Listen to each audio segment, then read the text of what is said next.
Hey, I'm Noelle. And I'm Marissa, but Noelle calls me Pete. True. And welcome back to Take It Home. Woo! Yes. All right. What are we drinking today? What's the sip of the week? I'm very excited about this one.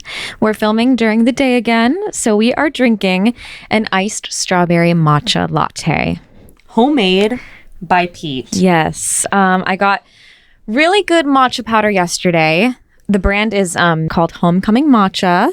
She did a little pop-up where I work, and it's the best matcha, so I had to buy a tin of it. And I've been waiting because, matcha can either be really good or really bad. It's all dependent on the quality of the powder. So I've just been waiting to invest a little bit. And I made homemade strawberry syrup for it. From fresh strawberries. And I slept on the couch while she did it all. Yes, but that's okay because you made the last two. Trap. Okay. Cheers. Eye contact. Yeah, damn. It's so good. I'm proud. It's so good. I feel like matcha is an art, and I still have a lot of learning to do, but it's like smooth. Like it tastes smooth. AF. It's creamy. Creamy matcha. And just the right amount of sweetness. Yeah. From the straws. Wow. Good job. Thanks. Okay. Our topic today, we're keeping it a little fun and light, hoping to laugh a bit today. Survival jobs. Survival jobs. Being an artist, it's just something that comes with it. And that's what we're going to be talking about today. All of the weird or random or weird and random jobs we've had since moving to the city, since being in the real world, pursuing acting and music and all the things, and all of the little funny stories that has entailed. Essentially jobs that we're not necessarily passionate about. I mean, we are passionate about our current jobs, but jobs that are not career related. They are not the reason why we moved to New York City. They're solely just to pay our bills. And sometimes you got to do random things to pay the bills before your artist career takes off.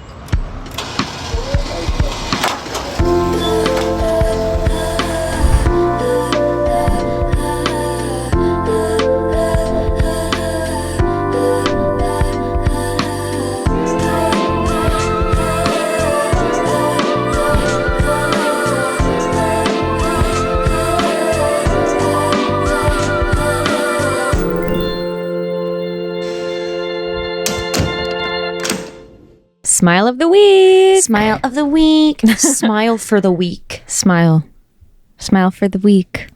I don't know. Okay. By the way, we're both kind of dead today. Yeah, I don't know why. I think I don't know, my social battery's out. Oh my God, I've been anxious the past few days, and anytime I have anxiety flare-ups, I'm just like a dead person after, because that takes a lot out of you. It does. It's like the past 2 days I've just been like really anxious, and now I'm like, today I feel like hungover. I've just been I actually am hungover, so that's part of it. Unfortunately. It's not like I partied last night, but I got drinks with a friend, made us a little drinky here, and then we went out and had 2 more drinks, and I stayed feeling it today.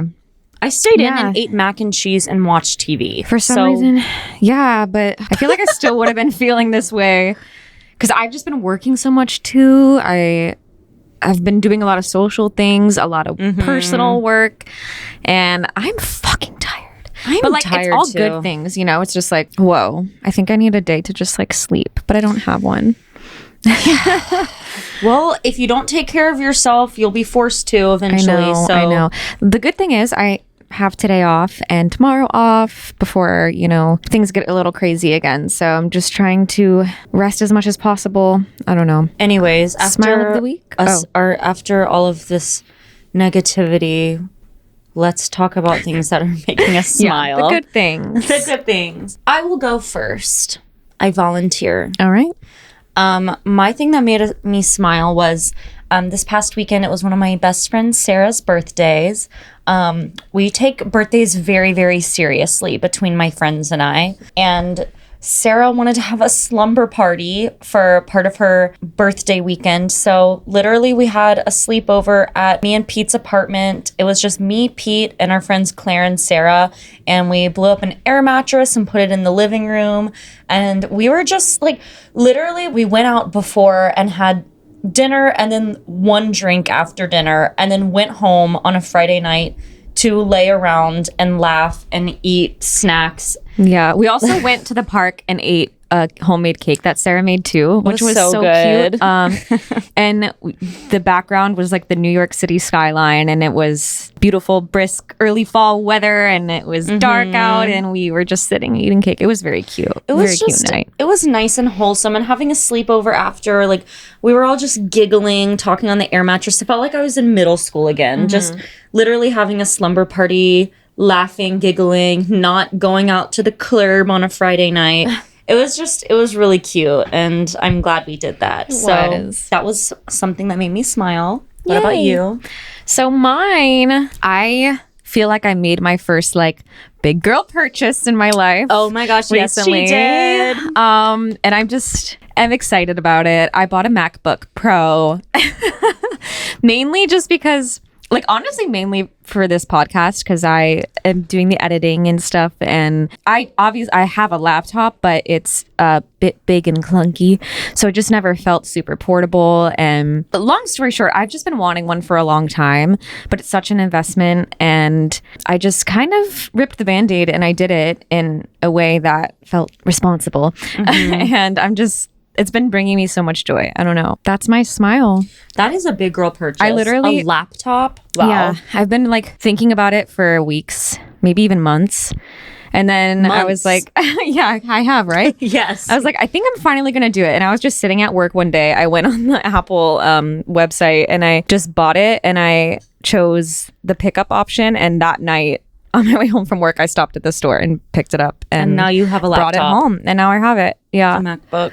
So I'm very happy. It like makes my life easier, I feel. And so it felt like an investment to my future self and my well-being, and just like making things more convenient and life it came easier. with a free pair of AirPods. That is true. Well, I did use the student discount, even though I'm not a student. But okay, life hack, you guys. They don't ask you for any like email ID, nothing. So I was like, yeah, I'm a student, so I got $100 off. And I'm a student of life. You know what, we're all students. Actually, yeah. And then you get a free item, so I chose AirPods. I mean, honestly, if I worked for Apple or really any company, I don't really need to question. I don't care. Yeah, I'm sure they don't care. Yeah, I mean, Apple doesn't have to worry. Okay, y'all have money. Y'all have money. Let me get my AirPods. Free AirPods. Come on. And they did, so thank you. Thank you so much. Thank you. Oh my God, thank you. I'm sure everyone does that. Why wouldn't everyone do that? I don't know. Anyway. I should do that. Except I don't need a new laptop, so I'm not going to. Oh. Any whomst. Anyway, let's get into our topic. I'm excited for this. We're going to giggle today. Survival job. I was just going to say I need to giggle today because me too. I am not alive. I'm alive. I am so alive. I'm alive. So alive. I'm alive. We should do a cover one day on our podcast. Yeah. Okay. All right. Survival jobs, aka jobs that most of us artists have to have before our artistic career takes off. So we've both had a bunch. Some of them have been like great, awesome, good experiences. We both are enjoying our current situations, which is awesome. But it took a while to figure out what a perfect survival job situation entails. It sure did. So I always say that, well, I don't always say this. I actually came up with this morning. Yeah, what? You came up with it today. I always say, no, but I think this in my head, but I guess I like... You've never said it out loud until today. Put it into words. Like survival jobs need to include these three things, at least for me. But like, I think for most artists, this is one, you need to be able to pay your bills. So part-time, even if you to have two part-time jobs, regardless how many jobs it is, you need to be able to be paying your bills, obviously. Two, it needs to be flexible. yes. And that's especially for performers. That's because we have a lot of auditions that we have to go to. And auditions normally happen during the 9 to 5 Monday through Friday work week. Yes. So that's why a lot of artists don't have corporate jobs. Some do and somehow make it work and are able to audition while they're working. I know, what's her name? Jessica Vosk? She was like one of the Elphabas in Wicked on Broadway and is famous. She worked in finance for a long time or something. That's definitely possible. It's just whatever that flexibility means for you. If you're able to show up for your art and not put it on the back burner because your survival job turned into your life job, like your real main job, as long as that doesn't happen, like whatever that means for you. Yeah. I remember our senior year of college talking about survival jobs and like literally that's something that we had to talk about in our program because most people are not going to book Broadway immediately. I remember the casting directors giving us some advice and saying the main thing is when you move to New York City, don't get so obsessed with your survival job that you forget the reason why you came in the first place. Unless your survival job, you end up loving it and want to do that instead. But if you still genuinely want to pursue your art, like we're still pursuing theater, music, acting, blah, blah, blah, you have to continue to make that a priority, which is why it's important to have a flexible job. So I don't have to say, oh, I can't go to this audition for this show that I really want to be in because I have to work. Right. Instead, you can schedule your job hopefully around it. So yeah. And number three. Number three is it needs to not make you miserable and you can't dread it every single day. And we have both been in situations definitely where I think we've dreaded going to work. Not right now. I think we finally figured it out, but we have both been miserable. It's hard when you're working a job literally just for the money and the flexibility. It's hard to find something you also enjoy going to. Yeah. And I think like it's important. A survival job, yes, it is just to make you money, but like it's really important to still enjoy it to some extent. Like you're going all the time. It's part of your life. And that's why I think like as an artist, having passions that aren't just your art, like having a well-rounded like hobbies, interests, things that bring you fulfillment and joy, or just like interest outside of whatever thing you're like mainly trying to pursue, like try to find jobs in those areas. Or even if it's just something that maybe you're not passionate about it, but like you don't hate it, you don't wake up every day dreading it, or it doesn't drain the energy out of you, because then you're just gonna be, like I said, energetically drained, and you're never going to have anything left to pour into your art. Yeah. And that's hard because I've been there, and like I've been there so much that it feels like such a blessing right now to be in a situation where I like my jobs and I don't dread it every day. I'm kind of in a transition period, which I'll talk about later on the episode with my job. So I feel like I had the perfect situation, like all of this past year so far until a couple months ago. And now I might need to rethink things a little more because I'm not making as much money as I would like, or not even as much as I would like, but as I need to be making. So I have to reevaluate my situation. However, the two jobs that I currently have, I enjoy. I just might need to add a third job. But yeah, we have both lived and learned, worked a lot of jobs that we did not enjoy. And with that comes a lot of hilarious stories. I feel like everybody knows working random jobs, you have weird coworkers, you have weird little tasks you have to do. Like there's always just characters. And even if you're hating your life in the moment, sometimes it's funny when you go home and complain. Like we've all had that shitty boss that's just awful, but makes for good stories later. So today we're going to be sharing a lot of our survival job funny stories back when we were miserable in other jobs. Not miserable for all of them, but we did have some miserable times and also some silly times. And so we'll be sharing those stories and then talk about our current situations. Yeah. So how do we even begin? I guess we can start by talking about the first jobs we had. when we moved here. Okay. Well, the first job I had when I first moved to the city was I worked at Lululemon. So I worked at Lululemon in Greensboro, North Carolina for a year during COVID and then transferred to one in New York City. And it was a good job for a while. I'm honestly not going to complain much about Lululemon. It was a good job. Didn't pay enough, honestly, but do they ever? I was pretty much getting minimum wage, maybe like a little bit more, and I didn't have enough hours either. That's the other thing, was it was part-time, but sometimes they would only give me like 10 to 15 hours a week. And when you're making minimum wage and working with that is not enough to pay the bills. Luckily, I had a savings when I first moved up here, so for moving, I was planning to use the savings to help me. So I was working and also using my savings for a few months too. I worked at Lulu for like a year in the city and I quit so impulsively. It was so random. I just came home one day after work and was like, well, I quit my job today. Yeah, that was, and you didn't wake up thinking that was going to happen. No, it was just, I think with me, it just got very repetitive. I loved a lot of the perks. I got free workout classes for 2 years, which I miss. I really do miss that part. And I made so many wonderful friends at work. I also met some assholes. Sorry, that was really aggressive. But I made some friends at work. Overall, it was a pretty good experience. I think it just got very monotonous. I felt very stifled and bored. I feel like I was just doing the same things over. Like, okay, I go and fold pants for hours. And I worked at the location in Soho. And sometimes there were just crazy customers. And with not being paid enough and dealing with all of that and feeling bored, or when you're not bored, dealing with annoying people, one day I was like, I quit. Bye. And was there something that happened that was like a final straw when you were there? Like, what was happening when you were there? I was so bored. You were just so bored?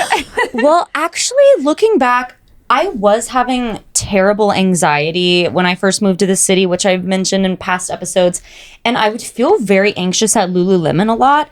And I think that once my anxiety started getting better, another part of it was I was just like, I need to get out of here. I think I just had bad feelings associated with literally the building, because every time I went in for months, I just felt so anxious. And it wasn't even Lululemon's fault. It was just like my own life. But I just feel like it was a lot of things. But there was one day I just felt like I was like, I don't know. It was just this gut feeling. Like literally outgrew it. Yeah. I was like, I'm done. Bye. And I put in my 2 weeks. I didn't quit. I wasn't like, bye, I'm never coming back. I went and talked to my boss and said, I'm putting in my 2 weeks.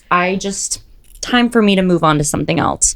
So I moved on to nannying. Okay, so what was your first job, Marissa? My first job was actually really cool. It wasn't miserable at all. I just ended up not being able to like make it work with my schedule. I think the box it did not check was flexibility. No. You were like non-existent during that time. Yeah, so I was working a lot, but it was really cool. So I worked on a show for Food Network called Chopped. You may or may not know it. So I was a culinary PA, production assistant for the show Chopped. When I first moved here, it was very cool. How I got that job, because I didn't have any, like, I'm a foodie and I have a passion for food. You know, that's kind of one of my side passions, one of my hobbies. But I don't have like any culinary, like real culinary experience, or I didn't have any PAing experience at the time. So it was very random. But I have a cousin who is the culinary producer for the show, and she has been for years. She actually picks all of the foods that go into the baskets for the contestants on the show. So cool. It's really awesome. It just so happened that like they started filming in September and I was moving in August, and my cousin was like, would you want to come work on the show and like be a culinary on my team, on the culinary team? And I was like, yeah, because at this point I had no idea what I was going to do work wise. So it was just like timing was divine and it all worked out. If you know what PA, if you've ever been a PA, it's long hours. So I think we started filming at 7 a.m. Or no, we didn't start filming then, but like that was our call time. And it was all the way in East Harlem and I lived in Brooklyn. So it was about an hour commute. I was waking up at 5 a.m. every day. And then some days it would just depend on how long it took. So basically every day we would film one episode. Depending on how long that took is when we got to go home. Some days that was at like 3 p.m., but like most days it was at 5 or 6 or whatever. But it was really cool. So my tasks on the culinary team were to restock and just kind of keep the pantry that was on set up to par. Make sure all the food was fresh, replacing things every morning, going and cleaning up whatever they used during that round. If you don't know the show Chopped, which I'm sure people are familiar with it, but basically they have like 3 chefs who are competing. I think it's 3 or 4. I don't remember, but they get a mystery basket of ingredients that are usually like not typically paired together, and they have to make a dish out of it. So of course there's this pantry on set where they can go and pull all of these things to like add to their dish. So that's what I was in charge of, keeping that clean, keeping it restocked after every round. I miss it because we got a lot of free fruit. Yeah, I mean, we had stuff. Tons of produce and stuff that we got to take home at the end of the week, which was really cool so it didn't go to waste, because there would always be stuff left over and I would get like free groceries basically. It was really awesome. But my other task was I was the knife washer. So after every round, I would go to the chef's stations. I would have to find all of their knives wherever they left them in the chaos of the round. They each had like 5 knives or something. And then I had to go and wash them all on the set sink. And there was this one time when they were always telling me, like, be careful. People always cut themselves when they're doing this. Like, be careful, because it's a very quick thing. Like, oh, round's over. Okay, everyone has their task. Everyone's cleaning. Everyone's, doing everything. You're on a time crunch, kind of. It's hard not to like rush and like just want to scrub the knives really quickly. And I was always pretty safe about it. But there was this one time when I cut the shit out of my hand. It was bleeding everywhere on a big serrated knife. So that was a funny story. But yeah, PAing was really, really cool. And it would be like an awesome thing to continue doing if it was like what I wanted to do, like be in like TV production stuff. But it just did not leave me a lot of time and energy to focus on acting and everything. So that's why anything. Yeah.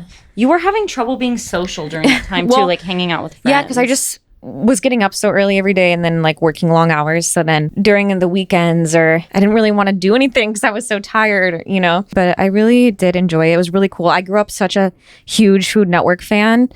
Huge. Like I would watch it every day coming home from school and like at night and stuff. So it was just awesome. And I got to be on set during the rounds too.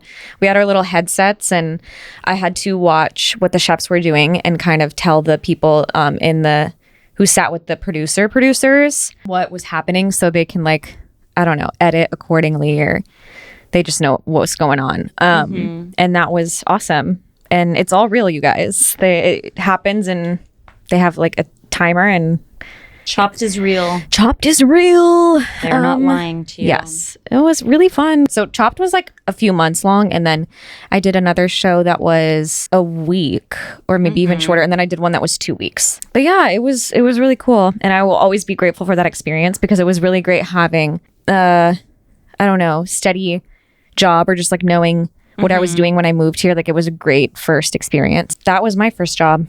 Yay. Wow. Chopped was a time. Chopped was a time. It was an era. It wasn't the Chopped Feels era. so long ago now. I guess it was. And anytime you tell people you worked at Chopped, a lot of them would think that you meant the salad place. Yeah. Like you're behind this counter making salads. Yeah. And it's a really cool fact to tell people that I worked on a show for Food Network. All right. And okay. So why don't you move on, Noelle? After you quit Lululemon. After I quit Lululemon, I started working for this family as a nanny. Actually, I was kind of doing that for a little bit part-time with Lululemon. So me and Pete are both members of this company, a babysitting agency, I guess. That's how I've gotten pretty much all of my babysitting and nannying jobs. So I started doing Lululemon and this one job. And I was only doing it Mondays and Thursdays for a few hours for this family. The kids were 2 of my little besties. I love them so much. The parents were not my besties, unfortunately. So I worked part-time for them for a while during Lululemon. Then I quit Lulu and I started going more full-time for them. And I knew that the mom, aka my boss, was a little crazy. Oh, I was working as a nanny, by the way. I just said I was working for them, their family, but it did kind of turn into a personal assistant job for them. But I knew she was a little cuckoo. I hadn't spent that much time with her yet, so I was like, it's fine. I can just go full time. She was very micromanaging. She would text me long texts every single day. Also, I wouldn't know what time she needed me to start working until day of. That is so not okay. And one time I asked her, I was like, hey, can you please just let me know at the beginning of the week the times that you'll need me? And she would freak out and be like, no, I can't tell you that. I'm sorry, but I just don't know my schedule.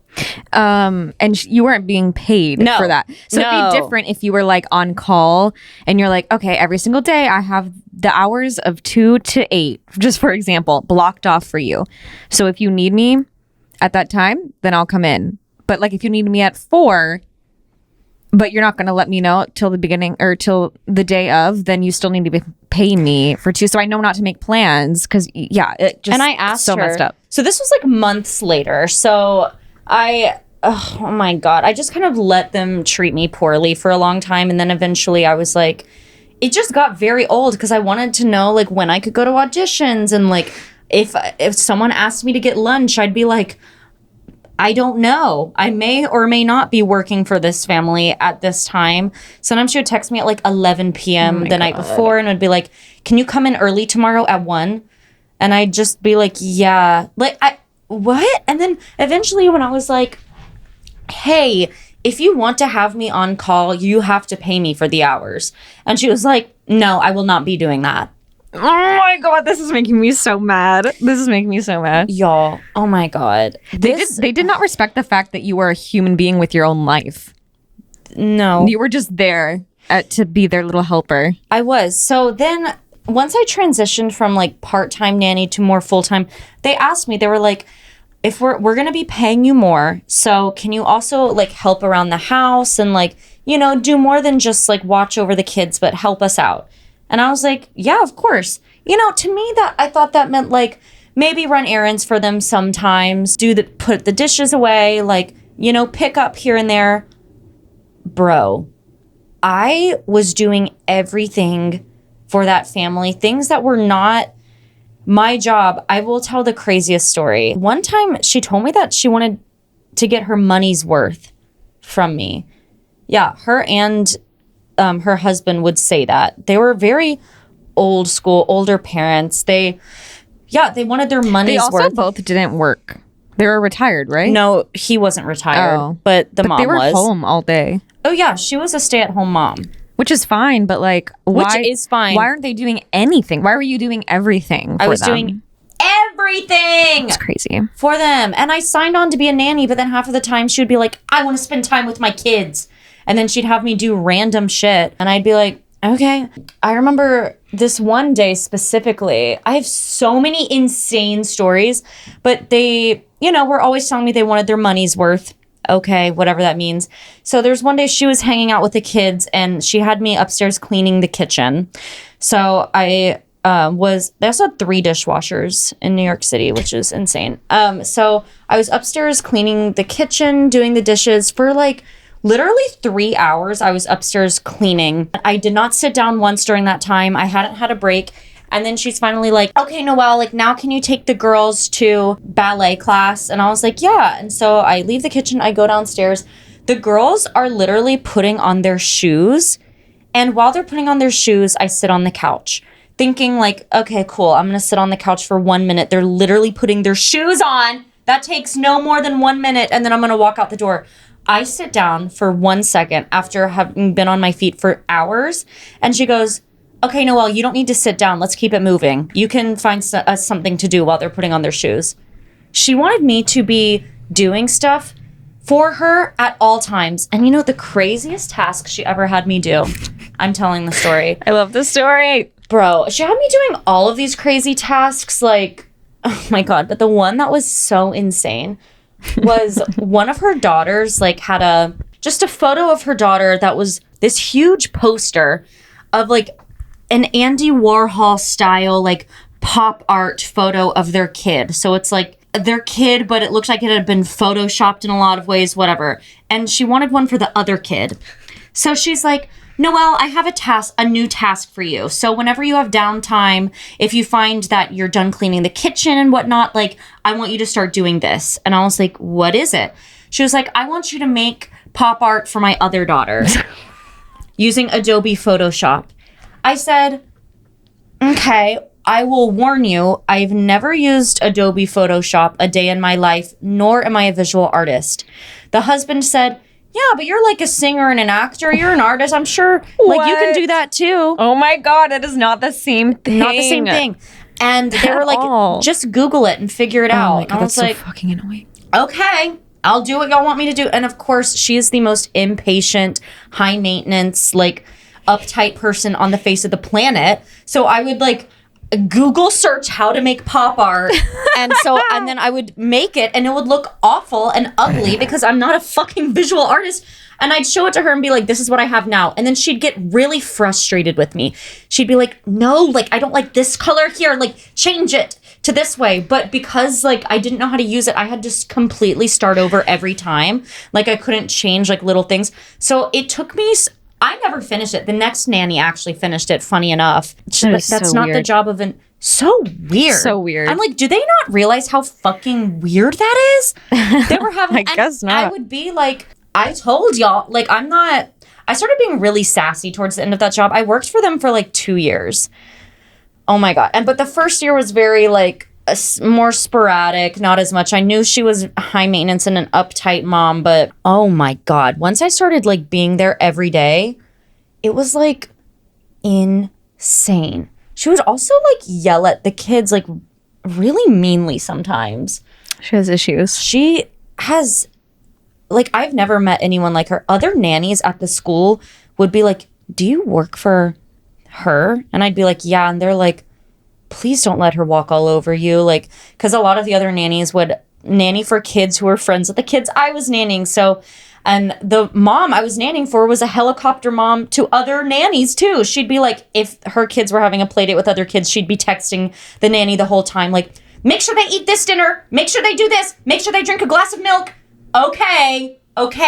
They're not your nanny that you're paying for. Oh my God. So just imagine what it was like for me. And one time, she would always get mad at me. I would cry in their home bathroom during that job. Why are you making a nanny cry? Also, like, their kids loved me so much. And I loved them so much so that I would have quit so much earlier if it wasn't for the kids. But I just didn't want to leave them in the middle of the school year. Even though I wasn't even really a nanny. Like, I would take them to some of their after-school activities and pick them up from school. But, like, as soon as we'd get home, like, they'd do their homework. And then I'd be off. I would carry, like, $200 worth of groceries for them like every single day. I was grocery shopping, putting it on my own credit card for the first year. And then they'd reimburse me at the end of the week, which I didn't have. Like, why? Yeah, that is crazy. Like, I was using my credit card so much for them. It wasn't like I was just buying like an ice cream for the girls and then at the end of the week being like, hey, give me this. They would owe me like sometimes over $400 for reimbursements at the end of the week. Like, I'm paying out of pocket to buy you groceries. And they lived in this huge ass, they lived in 4 apartments with the walls knocked out, pushed together, like owned them all, 3 dishwashers. Like, come on. You are not going to make me, poor little girl in her 20s, starving artist, pay out of pocket. Eventually, they got me a card that was linked to their account so I could grocery shop using that. But, oh my God, they were just insane. So bad. She screamed at me once because I bought the wrong napkins. She was hosting a party and she was like, can you go buy... Oh my God. Well, first of all, I had to run in and out because she wouldn't give me a list. She would remember something. She'd be like, oh, go get soda water. And I'd be like, okay. And then I'd go get soda water and I'd come back and she'd be like, oh, go get napkins. And I'd be like... That's so exhausting. Okay. It was so exhausting. Nannying is not supposed to be exhausting. No, they were taking advantage of you. Oh my God. So to the extreme. Like, my parents were telling me to quit. My therapist was telling me to quit. My psychiatrist was telling me to quit. You were telling me to quit. I was having nightmares about her. I actually had a dream about her the other night, and I was like, oh my God. She is like the meanest person I've ever met in my life. But I got napkins. She didn't specify what kind of napkins she wanted. I just like went to Whole Foods. I got napkins. I don't fucking know. Sorry, I'm not as fancy as you. I don't live in a $12 million apartment. Like, I got napkins, and she sees them and she goes, these napkins are crap! And is just screaming at me. I'm like, I'm sorry, I bought the wrong napkins. Oh my God. Jeez Louise. Worst job ever. That was terrible for my mental health. And I didn't even realize until I quit. Like, it was just, oh my God, it was awful. Awful. They got mad at me because they had me being their travel agent at one point too, because they were going on a trip in the Bahamas. And they were like, Noelle, new task they always had a random task for me. They were like, okay, next you're going to book our golf cart in the Bahamas. And I was like, okay, cool. So I'm using my phone. I call a golf cart company on the island they're going to be on in the Bahamas. Small island. Like, there's not a lot of golf cart companies. I call and I book their golf cart. Yay. I tell her, I say, hey, I booked the golf cart. She goes, did you call every single golf cart company on the island and compare prices? No. Compare prices, really? Also, they're all on the same small island. Do you think they're going to be that different? Right. And then she was like, I know you probably think we're so rich and privileged, but like, we're trying to save money. And like, oh my God, just all this. They were so like, it was so interesting. It's funny. Stingy in certain ways. Behavior is like, she was so particular about everything, but then it's like, why aren't you doing any of it then? And like, getting it's that mad thing at of me. like, if you want something done or a certain way and you're not going to specify to that person how you want it done, then do it yourself, or tell the person how you want it done, and don't get mad if it's not up to your standards, especially if you don't specify what you want. Like, and then after is that, so frustrating. she had to reimburse me for making international calls because I was calling all of these golf cart companies. God. Yeah, we got charged for it. And I was like, oh my God. And I was scared to ask her for the reimbursement because I thought she was going to get mad at me. And she was annoyed. But why is that my problem? Yeah. You're making me call. Then don't make me do it. Like, what? Yeah. That's so crazy. So anyways, then I'm like, okay. And I call all these other companies. Also, that was like that was during my eye patch era. And she was so mean to me. It was? Yes. Wow. She was so evil to me during my eye patch era. Feels like even like longer ago. I know. Than that, but I guess not. I was like, girl, I am going through it in life already. Like, just let me live. And I don't think she realized how good of a nanny I am. Mm-hmm. Like, when I moved to my next family I nannied for, I quit them and moved to a different family. My world changed. I was treated with so much respect, paid to be on call, essentially, because she was like, hey, I'm going to pay you this amount every week. So just make sure you have like 3 to 7 every day on your schedule. And then sometimes half of the time I would leave early. Mm-hmm. I just like drop the kid off at home and she'd be like, you can go. Which is standard for a nanny job because it's like, sometimes the kids' schedules are different day to day and week to week, but nannies need to be paid. They need to have consistency too, because like it's not our fault when the kids don't have school on a random day, or if for some reason you don't need me, but like that's a day I would usually work.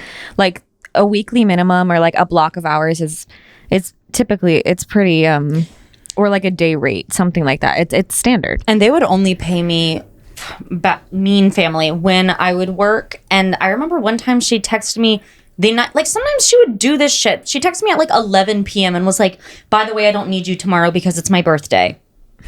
And then she wouldn't pay you? I didn't get paid for it. Oh my gosh. And it's like, well, I wish you would have told me this in advance because then I could have picked up another babysitting job. Which you shouldn't have to do. But like, which I shouldn't have to do because I'm already working full time pretty much for you. So it's like she wouldn't pay you for when she wouldn't need you, but then she would also not let you know in advance. So you could figure something out. It's like, fuck you. She basically was just like, fuck you. You're like, I don't give a fuck about your life or your livelihood. Not at all. Oh my God. I don't think they gave a singular fuck about me at all as a human.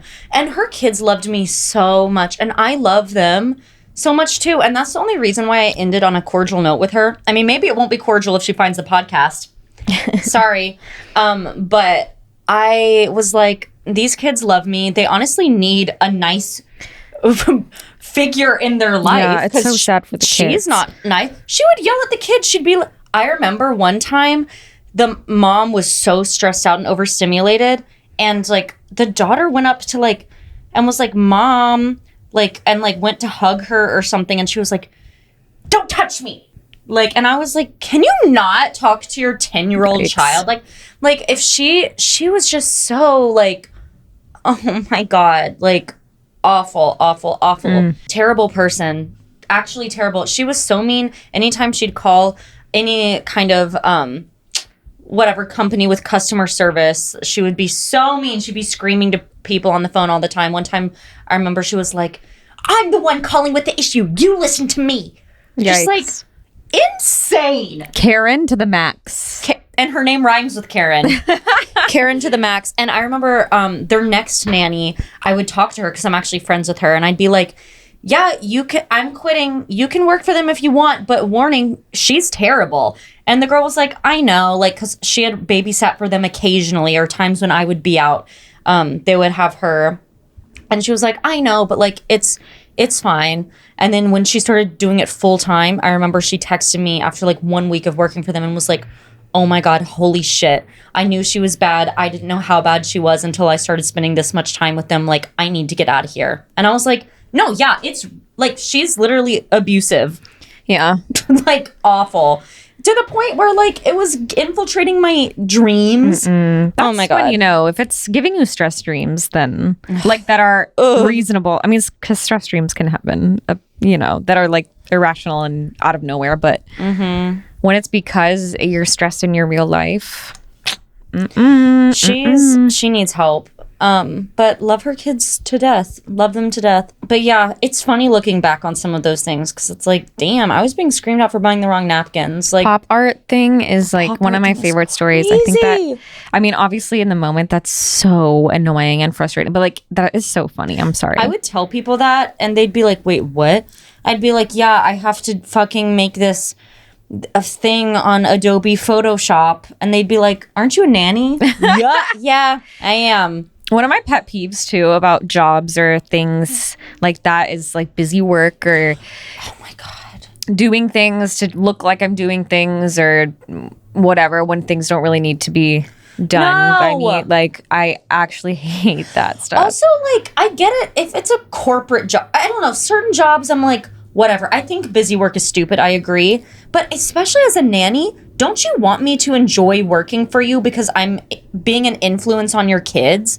Like, I'm spending time with your kids in your household. Like, don't you want to make me feel like happy to be there? Don't you want me to not be miserable? Don't you want me to like, don't you want to treat me well so I do a good job of handling your kids?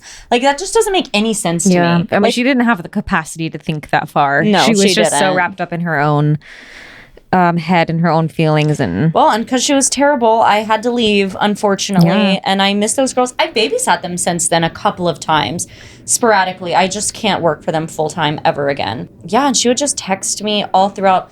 Like, she'd be like, take them to this class, and I'd be like, okay, and then we'd literally go out the door to leave, and then I'd get a paragraph of her like, make sure they drink their water before they go in and bring their ballet shoes here, and then you can go.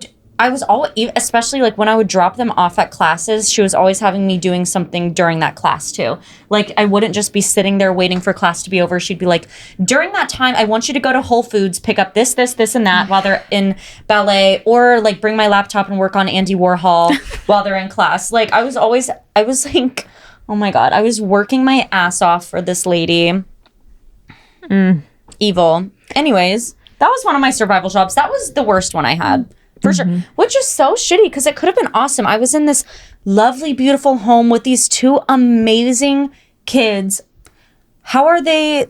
Is that amazing with a mom like that? Yeah, I don't know. But I might need to cut that part out. But they incredible kids. Like, it could have been an awesome, awesome job. And it wasn't because their mom was actively ruining my life at the time. Literally, I think my hair started turning gray during that time. Oh my God. Like, just, oh my God, it was awful. So much stress. So that was definitely my worst survival job, just from how I was being treated. I had other ones that I hated, but not from how I was being treated. Like when I catered. I did catering for a while. I just had to wear a skinny black tie and like an ugly outfit.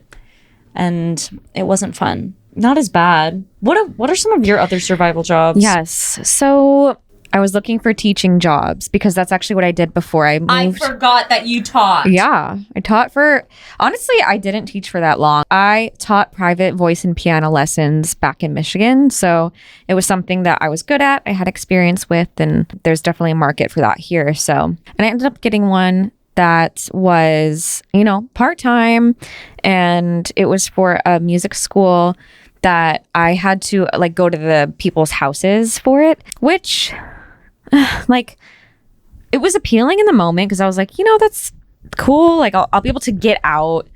Like I don't like doing virtual lessons. I won't be cooped up in like one studio all day. Mm-hmm. But after a while I was like, this is not efficient because I would be paid.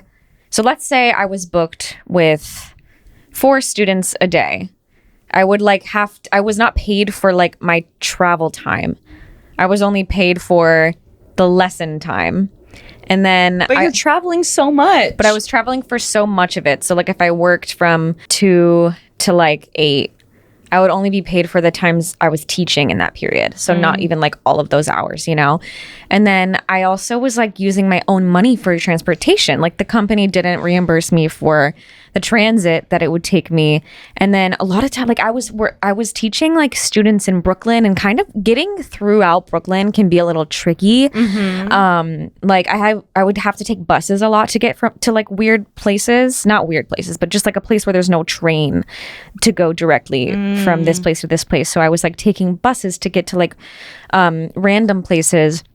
But the bus schedule is like, I love the bus, but I will never take the bus if I have to like be somewhere at a specific time. Unreliable. And because it's just unreliable. Like it's always delayed. So there were times when I had to I Ubered sometimes from place to place just because I was like, if I don't Uber right now, I'm going to miss this entire lesson. And then I'm not like... And that's so not your fault. No, it's so not my fault. They're the ones who booked your schedule. Was just so bad. And I do love teaching. That was what, teaching, it's very rewarding, and it just wasn't a good system for me. So I only did that for a few months before I quit, because also there were so many times when I would show up and they'd be like, oh my gosh, I forgot to tell you, like, she's sick. She can't have her lesson. And then I don't get paid for it.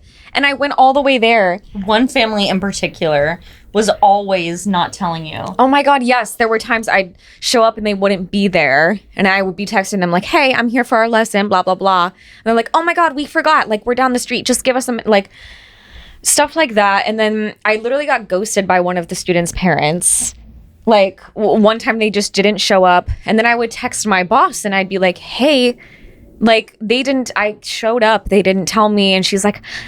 And I feel bad because it is like a small business, and she's like, I can't pay you for that time, like, but I can like give you half of it, because ultimately like she's getting her money from the students' parents, and if they're not paying for the lesson because they can't have it, then she can't pay me.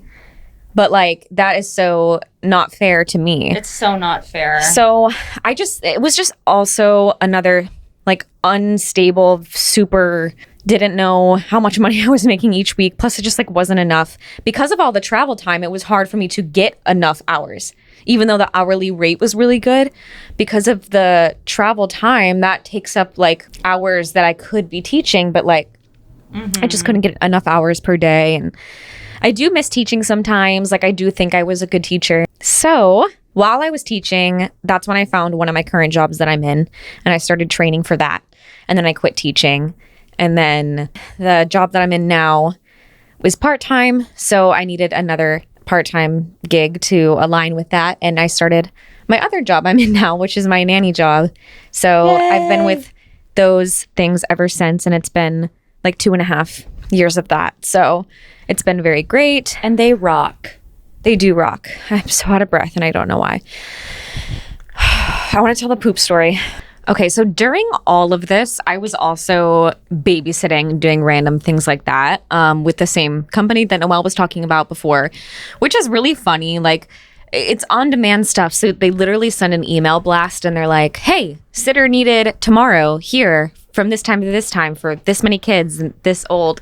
And like whoever responds to it fast or the fastest gets it. So every now and then if I had like a free day, which thank God now I'm making enough money to where I don't need to pick up extra shit like that. I hated But, doing like, those. I know at a time when I was like, transitioning between jobs a lot or just like, was in lower paying situations, I needed those like extra things. So even on like when I had a day off, I'd be like, okay, if a babysitting thing comes through, I should probably pick it up, even though it paid like shit, so, but it was better than nothing. So I did a lot of that, and it's kind of cool to see all of these different families, all these different kids in these like nice apartments in New York. And it gave me a lot of stories and experience, and some things were fun, but I did have this one horror story, you guys. Horror story. And I gave her this job. Yeah, this wasn't even through the agency. It was through the... Oh my God, it was... Well, we don't need to say, maybe, for the sake of the kid. Yeah. But let's just say this was someone Noelle had babysat for in the future. Oh my God, my brain is not working. It was someone I had babysat for in the past, and he's just this kid who's on his iPad the whole time. He was on his, it's like a screen kid. iPad kid to the max.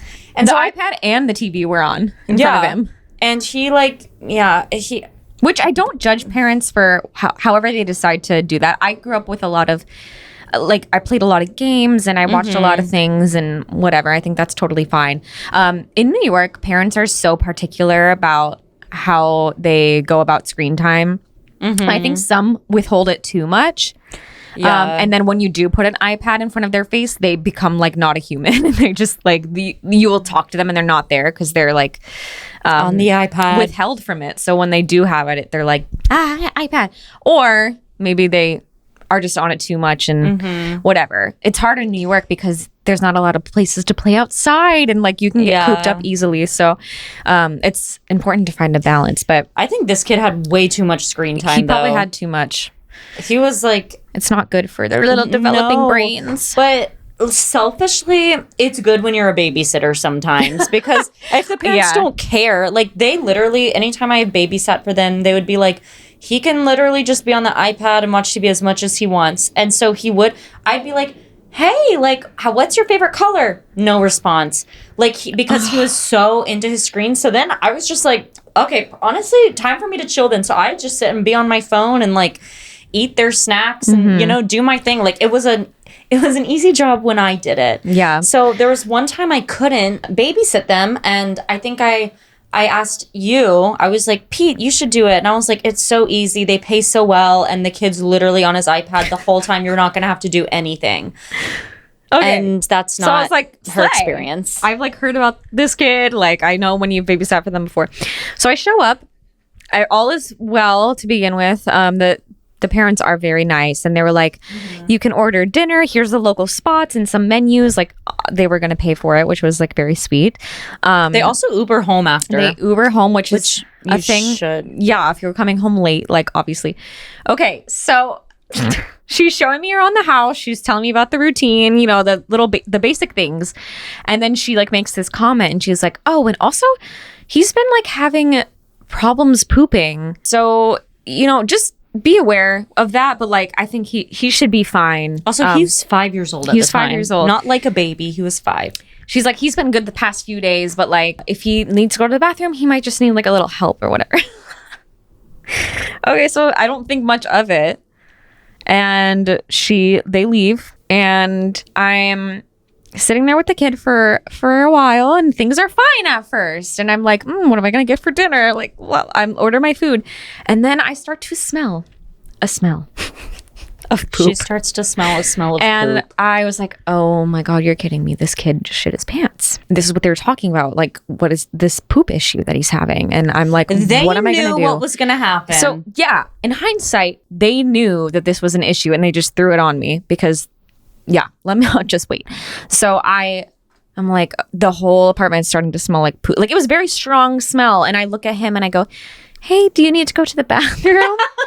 I was like, did we maybe like go to the bathroom in our pants? Like, and he just looked at me and he shook his head He didn't even say anything. Of course. And I this was like, kid is like doesn't speak. and I was like, I think you did. Like, come on, let's go to the bathroom. Poor kid. I'm sorry. But like, ugh, No, but that's a disgusting. nightmare for you. Yes. So he also like wasn't wearing a diaper where like I get that he's 5, but he's having these issues and is not pooping in the toilet. Then why is he not wearing like why it was in his underwear, you know? And I'm like, I don't know what to do with this. Like I also feel like I don't know this kid. Like I don't want to be like like what am I supposed to do? Yeah, because you don't want to like I don't know, consent. Yeah. Like, I mean, it's like, such a big thing. I know he doesn't know me. Like Yeah. it makes me feel bad. So I help him. I like put his underwear in like a poop. I put his underwear in a plastic bag and I like tie it up and I like try to rid of it as much as I can. And I like help him get cleaned up and change his pants and whatever. Like 15 minutes later, the same thing happens. You guys, it happened again. And it started smelling so bad in the apartment. And I was like, hey, I think we need to go to the bathroom again. Same thing happens, okay? Then it happens for a third time. And at this point, the entire apartment smells like poop. It smells like poop so much to the point where when the parents walked in, they were like, whoa, what happened in here? And I tried to get him to go to the bathroom on the toilet. And I don't know how there was so much poop in this little 5-year-old's was it diarrhea or was it poop? It was like solid poops. And but I mean solid, but maybe not like fully solid, but it wasn't diarrhea. Like but Soft poops. it happened 3 times, and the third time he started pooping onto the floor while I was getting him cleaned up. And I was like, no, go to the toilet. And he's like, no. And he just poops onto the floor. So I have to clean that up. Then I have to clean him up, dispose of the third pair of underwear. Dude, why would he not stop shitting his pants? Now there were 3 poopy underwears inside of plastic bags just sitting because I don't know. I can't leave the kid to go like outside to throw him away. I don't know what to fucking do. So at this point, I'm just like so pissed. I feel disgusting. I'm like trying to be as clean about everything as possible. And the parents come home and I did not bother them. I don't think I ever like texted them, let them know what was happening because I feel bad for parents sometimes. Like I want them to have their time out, whatever. And after the third time, I was like, if this happens again, like, I don't know, because how does he have so much poop in his body? Like shitting your pants 3 times in a row Yeah. is like There was something wrong and the parents knew for sure. That's also So like how is it solid poop and not diarrhea if you're pooping your pants 3 it was times? like solid. So the parents come home and as soon as they walk in the door, the mom is like, "Oh my God, what happened? Like what is?" And I explained the whole story and she felt so bad. Yeah. She was so apologetic. She was like laughing but like also like mortified, and she like ended up paying me so much extra and like paying for my Uber home and paying for my dinner, and like I guess they handled it the best they could, but I'm like, come on, you knew that was gonna happen. I know, because she said she was being weird and cryptic. She was like, something might like he might poop, like I don't know. She was like something like he's been having trouble going poop on the toilet. So like if he says he needs to been shitting his pants. Yeah, so that's what she meant by that, is he's having trouble going poop on the toilet, so he's gonna shit his pants. Not like, I thought maybe like he would just need me to guide him through that. Like be like, okay, let's go to the toilet now. Yes, and that is not what happened. And he kind of, I think he might have been scared of the toilet because that third time when I was, helping him and he started pooping on the floor, I was like, wait, don't poop on the floor. I was like, the toilet's, we were standing in front of the toilet. I was like, the toilet's right there. Just sit on the toilet. And he didn't want to. Like when I said that, he like started crying. So why is he I don't know, but like as a babysitter who does not know your kid, who it's my first time babysitting for you, like you knew this was going to happen. It put me in such a weird position because I also felt bad for this poor kid. Like obviously something's going on, either whether it's like a mental thing or like something with his body. I don't know. But like, a bad and then situation there's for this everyone. stranger in his home, like watching him. I like can't really like make him feel comfortable because he's so glued to his iPad. Like he didn't want to talk to me, whatever. So that it was just a nightmare, you guys. The whole apartment did smell like poop the whole fucking night. It was disgusting. I came home and I showered, like head to toe, scrubbed my body because I just felt like I was sitting in poop air for. Ew! 5 hours. Air. That's so nasty. Yeah, it was just seriously like a horror film. Yeah, it was horrible. I hate that. Wow, and that was supposed to be an easy job for you that I gave you. It's just so funny, like the extremes of you were like, it's such a easy job and blah blah blah, and then he shits his pants all night and all over the apartment.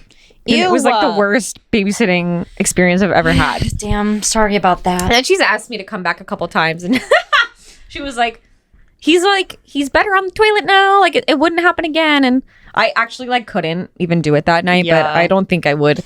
She texted me too. She was like, I felt so bad for your friend, blah blah blah. I was like, it's okay. Yeah, you should. And she knew that was gonna happen. So yeah, she knew. Clearly, it's been happening. I feel like that's like. What were they doing that night? Were they like just going out? Like, I think they went to dinner and maybe a show. I think they went to a show. I'm like, should you not go to dinner and a show if your kid is shitting his like pants? having like problems a lot. Yeah. I don't know, but also I get you got to live your life, but like, I don't know. At least they paid you more. Yeah, I mean they handled things the best they could, and paid me way extra and paid for my Uber home and but. Yeah. I had a babysitting experience where a baby fell on its head and like it was not just like a normal fall. Like that baby might have been concussed. Oh my God. I don't know because the parents told me to leave and then I never talked to them again. I emailed them a really nice apology and they didn't respond. Honestly, valid. Yeah. Both of the parents were home, which is another big thing in New York City. I feel like so many babysitting gigs I take, the parents are there. Yeah, which I hate because it's awkward. It's awkward. I don't know this kid. I don't like you're watching me take care of your kid and that just makes me feel weird. I get it. Okay. To an extent, I get it. Like, for example, if a parent's working from home and they have to focus on work and they can't have, if you have like a 2-year-old, you can't like focus on work and also have a 2-year-old. But the thing when the parent is home, if the kid is like young enough, they will just like want their parent. So the parent goes into their office. The parent goes into their office and like shuts the door. But then the kid's like, no. And they go and like they're like knocking on the door. And I'm like, come on, let's go play. Like, and then like the parent is disrupted. And then I feel like I'm not doing my job. Exactly. And I feel like I'm not doing anything. Like, I can't. And you don't know the kids, so I don't want to like pick them up and like be too aggressive with them because it's just weird when you don't know the family and things like that happen. Ugh, but yeah, I was babysitting this brother. It was like this one kid and then his brother who was a baby, like a literal baby. And the mom and dad were both home, which is like both parents being home. I'm kind of like, why did you need me? But we were sitting on the couch at one point. I'm not even kidding. I turned my head for like 1 second and the baby falls off the couch. Oh my God. Terrible experience. Oh, that's so scary. Right onto its head. And immediately the baby is like scream crying. Its head is bleeding. There's a giant like goose egg on its head. And I was like, oh my God. And then the dad came out and I was like holding the baby and he was like, what happened? And I was like, he fell like, I don't know. And then he took the baby and was like, it's okay. I'm sure it's fine, whatever. But then I think he saw the baby's head was bleeding and it wouldn't stop screaming, crying. And then so he took the baby back to the mom, whatever. And then the mom comes out and she's like, yeah, like you can go home. And I was like, are you sure? Like, is there anything I can do to help you? And she's like, no, like you can just go home. And I left and I was like, oh my God. And I didn't get paid for it, but I didn't need to or want to. Like I emailed them. I was like, I am so sorry about that. Like, oh my God, nightmare experience. And I didn't get in trouble with the babysitting company at least. Well, that babysitting company is like, it's so stupid. But like, oh my God. I'm glad you didn't get in boss. trouble. I mean, accidents happen and stuff, but that is like a nightmare. This is actually why I don't ever, or I guess when I did babysit, like I don't really like to do children under 2 years old because taking care of babies is a whole different kind of thing. It is. And like, I would be so afraid that I would like drop someone else's baby. Oh my God. I love babies so much. I get baby fever. But that is terrifying. Yeah, it was terrifying though.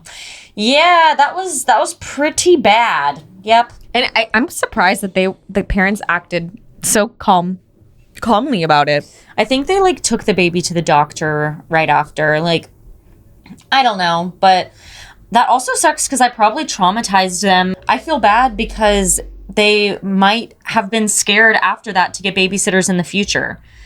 Like, and leave their kids by themselves. It is always kind of surprising how these families will trust this stranger they've never met to take care of their children.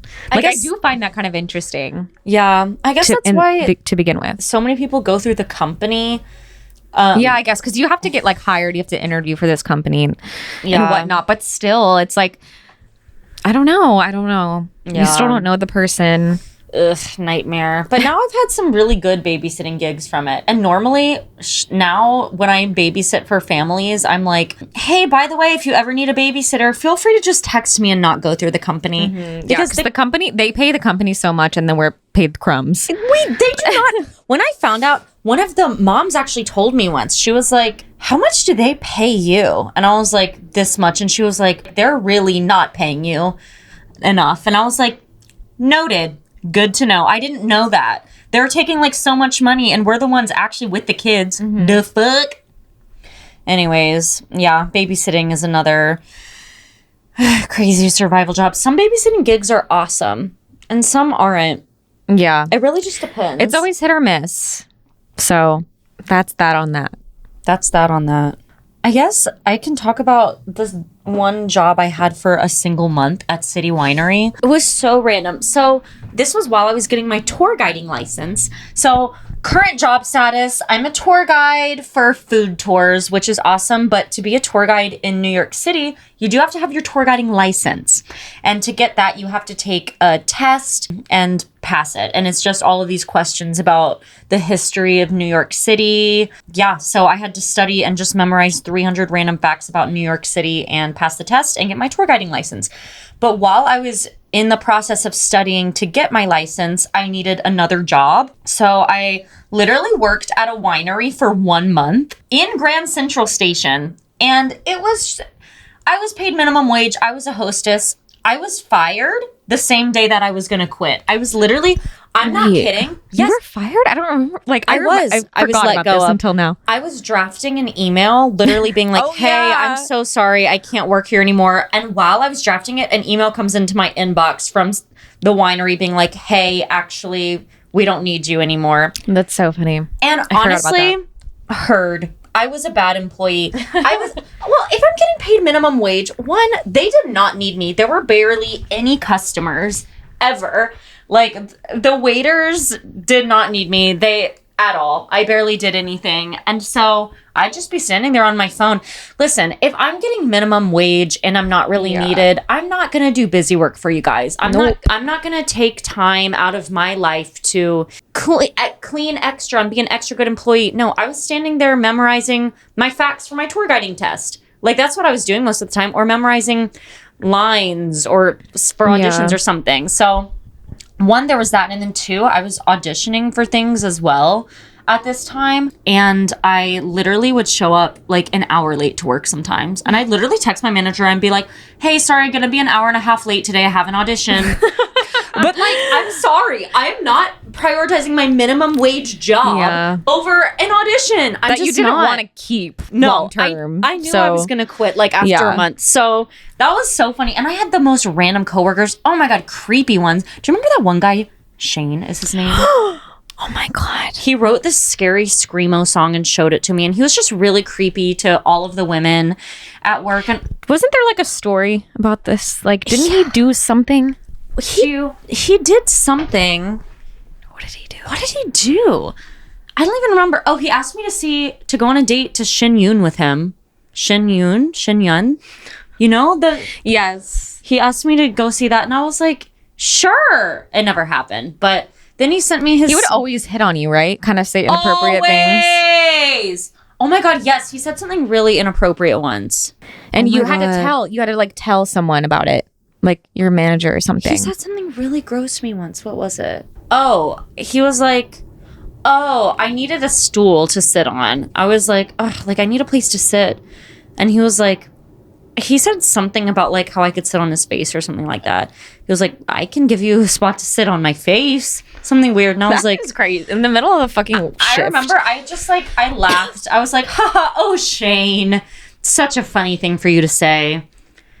And he would always just say weird things. Like he would come up to me and be like, I just want a pretty girl in my life. And I'd be like, you'll find one, Shane. And he'd be like, see, when I'm over here making my coffees, he was a barista. He was like, when I'm over here making my coffee, I want a pretty girl to come sit at the counter and just smile at me.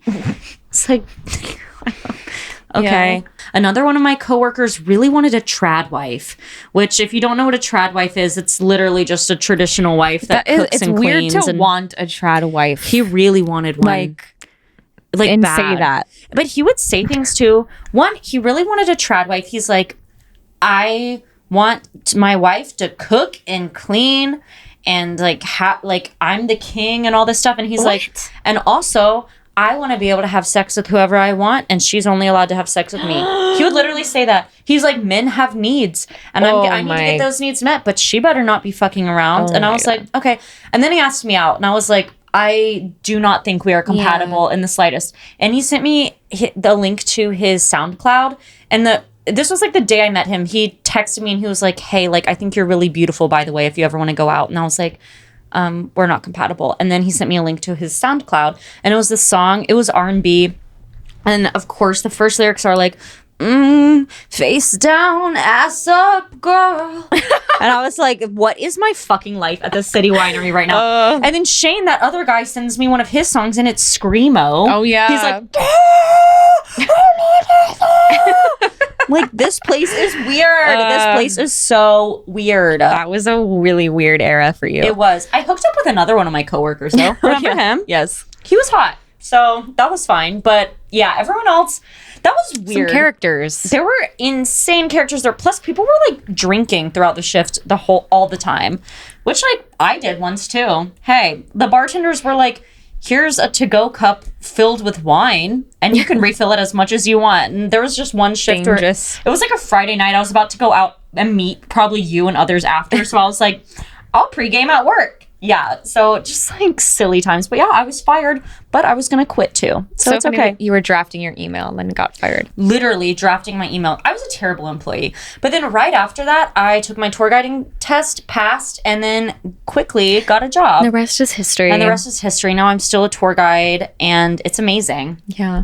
So what are our current job situations? Yeah, currently, I mean, we've touched on this before, but I'm a nanny, and I just love. I'm going on my third year with them. I start back up in 2 days for exciting. The third school year. Wow, and that's crazy. The fact that I like get to look forward to that, I'm so grateful, because it's so hard to find jobs here. Yes. In the city or just like anywhere when you're an artist, like that bring you joy and fulfillment, but aren't your, end all be all. Mm-hmm. And I feel very lucky. I love the kids. It brings me joy every single day. I pick them up from school. I'm hanging out with them in Central Park and doing this and that. And the parents are great and trust me and aren't helicoptery and are very respectful of my time. And it's just like perfect situation. And I also work in the jewelry world is my other job, which jewelry is another like passion of mine, interest, something I love. And I get to meet people who come into the store from like all around the world. And I actually I get to build custom pieces for people. And it feels cool, like a skill that I have that I get to exercise, and also like just like talk to people. And I like my coworkers there. And it's just, I feel very happy and satisfied with my situation, and it I know it can't last forever, so I'm just trying to enjoy this era. Yeah, and it's a good era. It is a good era. Yeah, I was saying I had the two jobs I have right now I enjoy. Again, like not what I want to be my end all be all, but I feel lucky to enjoy them now. My life was perfect earlier this year, job situation wise, because the 3 jobs I had were tour guiding, which I'm still doing, personally assisting someone, which I'm still doing. And also I was nannying an amazing family with a girl that I was besties with, but then they moved out of the city, which is why that one stopped. And I could get another nannying job. I might need to, because I don't think I'm making enough money at the moment with just tour guiding and personally assisting. But they're both, personally assisting and tour guiding are both insanely flexible. I'm literally personally assisting one of my best friends. You all probably know and love her on TikTok. Shout out to my influencer girl bestie, who I'm not going to say her name right now, but we'll interview her another time. She's also like one of my best friends now. So that's fun. I get paid to hang out with her and be her like self-tape reader and stuff. And it's amazing. And tour guiding is awesome too. And I'm really, though, in a place where I'm like, I don't want to interview to get another job. Like, I've already nannied for like 4 years. I was just with a family I loved so much. Like, I'm not in the mood to start over with a new family. I'm turning 28 this year. Yeah. Which is still so young. Mm-hmm. But I'm like, I want to make money through acting. Yeah. Like, and obviously that's like out of my control for when that does happen. But I'm like, I just want to see how long I can do just tour guiding and personally assisting, and then putting all of my extra free time into auditioning, producing, doing all of my artist things. And if I need to get another job, I will at the end of September. But I have a show coming up in September, and I just need to focus on it, at least for this month, before I think about a third job. But yeah, I mean, I'm enjoying my 2 jobs right now. I don't want to have to add a third one into the mix. Yeah, I feel like you just know too, like when things energetically aren't aligning with you anymore. Like, yeah, when you think about it, do you kind of like, ooh, like, do you expand or contract? Do you know what I mean? Do you mean like thinking about getting another nanny job? Yeah, like when you think about getting another nanny job, you contract. Yeah, something about it. Like, I don't know. I get that. Like, I think, sorry to interrupt, but like, no, you're fine. Like thinking about, I'm not going to be with this family probably much longer. I mean, 1, I don't know what's going to happen with my career. And 2, the kids are getting older, and the dad like was upfront with me, like, this might be the last year we need you. Like, I don't know, the kids in New York, they like to let them fly on their own pretty young. So just depending on like their situation, but the thought of starting with another family after like, investing so much time into this one and like having, I don't like the thought of that. I know, especially like, because it's not our career. It's not what we like. It's not our end all be all. Yeah. And it's fine if you are a nanny and that's what you're wanting to do with your life. Slay. It's an awesome gig when you have a good family. But I just have other passions, and I don't want to start over a new job that isn't what I'm just over it. I feel like I've been doing these random jobs for like 5 years in New York City now, and I'm just like, okay, like something like you need to upgrade in some way. Yeah. Whether it's just like having more free time or if it's like getting an acting job. Yeah. Like, hey, I mean, wouldn't that be directors nice? and producers out there. Hey. I'm really funny, and we all want to be making money from our art, but like, yes, okay.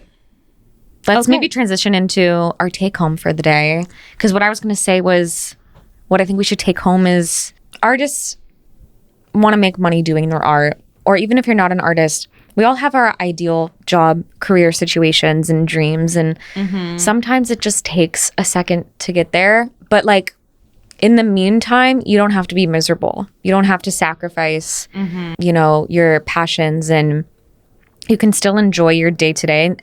In fact, it's essential. In fact, it's essential to find a situation where you can still enjoy your day to day, or at least not dread it, because then what's the point? Yeah, that would be my take home. Mm-hmm. Yeah, I guess I agree with that. Yeah. Take home. Keep going if you haven't found that yet. And if you're miserable in a situation, there is something out there. Like, I know it's scary with like finances and stuff, because being in between jobs is not fun. And just like the uncertainty and unknown of starting something new, not knowing if it's gonna be good or worse than your previous situation. But like, you can always quit. You can always quit. When something's not aligning with you anymore, and listen to that, because that means there's probably something better out there waiting for you. Yeah. There always is something. I'm over the mindset that so many artists have that like, I feel like it's put upon us, like, since we're younger, but that you hate your life until you're, like, on Broadway or something. Like, you're supposed to be miserable until you're a working actor. Like, I'm not in the mood to be miserable, actually. Like, I'd rather and also, not. I'm a person outside of that. Like I said, like, I love working with kids and having, like, being that kind of, having that sort of impact in someone's life. Like, I know that I'm making a difference. Like, I'm very fulfilled with nannying and also my jewelry passion and my food passion. Like, find other things that have nothing to do with your art that you love. See if you can, like, make a, you know, get a job with that. Like, you do not have to be miserable. You can be a whole human outside of your desired career path. You can. Yes. And that's what we're taking. And that's what we're taking home. Okay, now it is time for our advice portion of the podcast, where we take questions from you all and answer them and try to help you out. And it'll always be anonymous. We are not licensed therapists or anything like that. So take it with a grain of salt.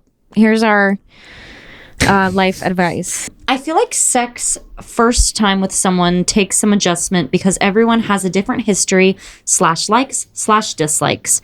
How much of a sex adjustment period should we give someone before we can determine that the sex is objectively not good?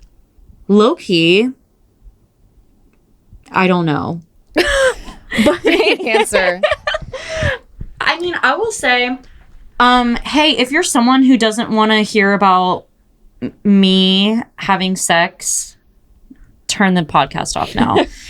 Okay. I feel like in the past, I've had experiences where I've had sex with people and, like, the first time is not that great, or it's, like, fine and it gets better over time. So I definitely think that, like, at least the first 1, 2, or 3 times, like, that's fine. I maybe if you just feel like it's not improving, I don't think the length of time matters, but maybe however many times you have sex matters. Like, if you've had sex 5 times now and you're still just, like, not vibing, like, maybe it's just not. I mean, yeah, I think sexual incompatibility is, like, something that people sometimes may not think is as serious of a thing or, like, as important of a thing as it is, because that's, like, a real thing, just not being, like, compatible sexually. Like, so there is something to be said about that. But communication, I think, is key, and you need to communicate those things, like you were saying, likes, dislikes, and then if they don't change, or if, like, that person can't give that to you, or vice versa, then that might just be you're not compatible in that way. But if it's just a thing of, like, hey, it's a little awkward at first, and, like, things can definitely be improved upon. But yeah, 100%. Like you said, I don't think it's the length of time. I think it's the communication, and then is something changing. Sometimes it takes a little bit of time, but I think you should be able to tell the difference between incompatibility and just, like, you know, for awkwardness, nervousness, you know, there's, like, there's some things that can definitely be worked on. Yeah, I think there are, like, fundamental things that maybe can't change, like libido or sex drive.